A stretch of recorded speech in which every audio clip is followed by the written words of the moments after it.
Some stories are loud, they demand attention, they shake the world, and they refuse to be ignored. But most stories, the ones that stay with us, they whisper, they linger in the quiet places, they hide in the corners of the memory. They wait in the dark until someone is willing to sit still long enough to hear them. That's what we do here. We slow down, we pour a cup of something strong, and we step into the shadows. Not to be afraid of them, but to understand what they're trying to tell us. Whether it's mystery from the past, a tragedy from our own backyard, or a story that never made the headlines. This is where we bring it to the table.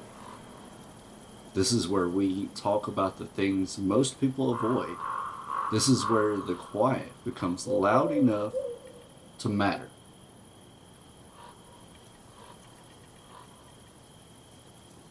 Welcome to Graveyard Coffee Talk, filmed right here in my cemetery office. I'm Chris. Grab your drink, settle in, and let's dive into the strange, the curious, and the dark, where the coffee is strong and the stories are restless. This is the story of the Black-Eyed Children, pale, emotionless kids who knock on doors late at night asking to be let in, and leaving behind a sense of dread that witnesses can't explain.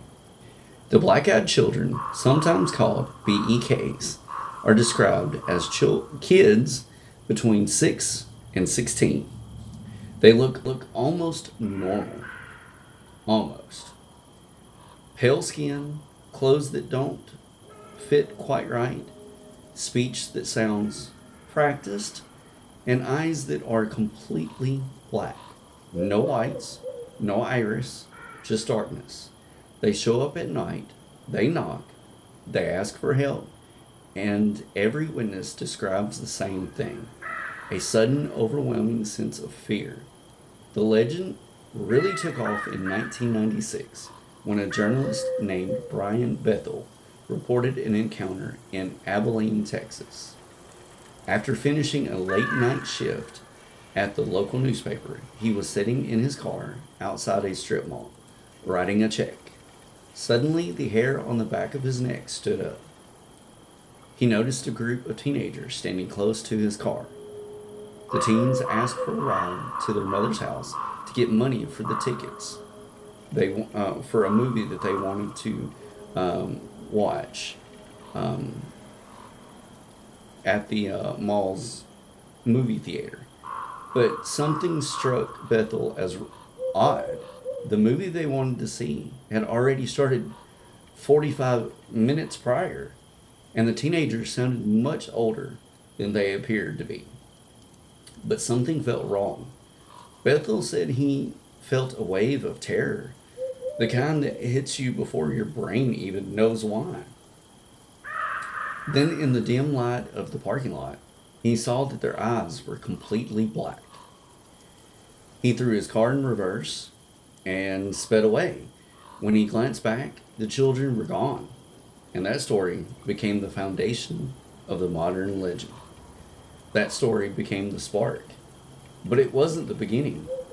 One of the earliest recorded encounters happened in 1950, decades before the internet, decades before Brian Bethel. A 16-year-old boy by the name of Harold Whitaker was walking home from school in rural Virginia. He saw another boy leaning against a gate post. The boy stared at him, unblinking. Harold said the boy's skin was pale, almost gray. His clothes were outdated, and when Harold got close enough, he saw the eyes, black, completely black. Harold ran home sobbing, shaking so violently his father thought he had been attacked, but there were no injuries, just terror. Another incident was from a woman in suburban Texas, that reported a late night knock on her door. Two children stood outside, a boy and a girl. They said they needed to use her phone. Their voices were calm, too calm for the woman's own good. She felt a wave of dread, so strong she stepped back from the door without meaning to. Her dog, normally friendly, growled and hid behind the couch. When she looked closer, she saw that their eyes were black and empty. She slammed the door shut. The knocking stopped instantly. When she looked through the peephole, they were gone. Another case was in the UK. A man driving home late at night stopped at a red light. A young girl approached his car window. She asked for a ride. Her voice was flat, emotionless. He said he felt like the temperature dropped inside the car. When she leaned closer, he saw her eyes. He described them as black, glossy, and reflective. He ended up running the red light. He said he didn't care if he got a ticket. He just needed to get out of there. Another incident happened in Canada where a man heard knocking at 2:30 a.m. When he opened the door, two kids stood there, a boy and a girl, just like the last story. They said, "We need to come in." Not "can we," not "please," just "we need to come in." He stated that their faces looked wrong. Their faces were too smooth, too still, as if they were mannequins. When he refused to let them in, the girl tilted her head and said, "We can't come in unless you invite us." He instinctively slammed the door shut. When he looked through the peephole, they were staring directly at it. Cases like this don't just happen in cars or houses, though. They can also happen in hotels, too. There's a case in Nevada where a hotel night clerk reported two children standing in the lobby at 3 a.m. They didn't walk in. They were just suddenly there. They asked for a room. Their voices were monotone. Their clothes were outdated. When the clerk looked up from the computer, their eyes were again black, as in all the other stories of these children. The clerk said he felt like he was going to faint. He backed into the office and locked the door. When he looked at the security cameras, the children weren't on the footage. In the mid-2010s, the Black-Eyed Children legend took a strange turn. Not from folklore, not from eyewitnesses, but from YouTube. A creator who went by the name of Fantastic Daily began posting videos claiming he had discovered something new, something dangerous. He said he had isolated a low frequency audio signal, a sound buried beneath normal hearing range that could supposedly summon black-eyed children to a location. According to him, this wasn't just a story anymore. It was an experiment. Fantastic Daily blurred his identity in every one of his videos. He claimed he lived in a remote area and that he had set up cameras around his home to capture whatever answered the sound, and then he posted footage. Videos began circulating online showing what he said was a black-eyed child standing on his porch, staring into his home in the middle of the night.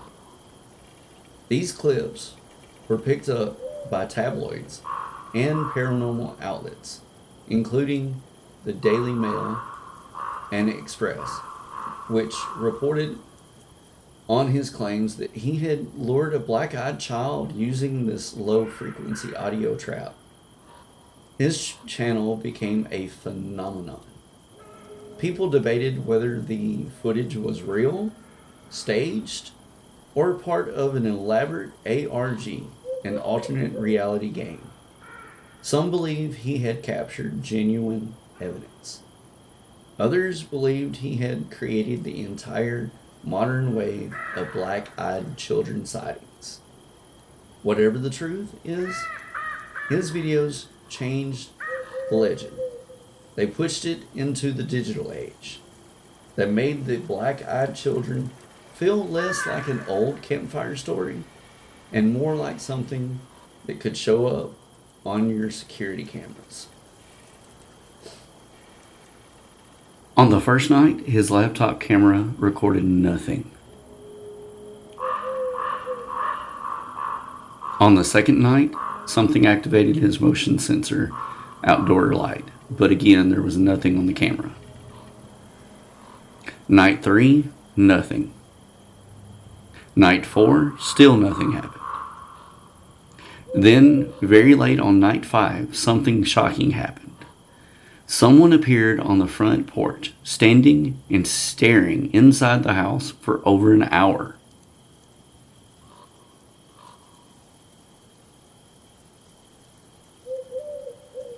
Look at that. That is crazy. How long was it out there? Man, this is like an hour. It was out there for like over an hour. As the strange visitor left, Fantastic Daily claims that he was woken up by the sound of movement outside and got up to check.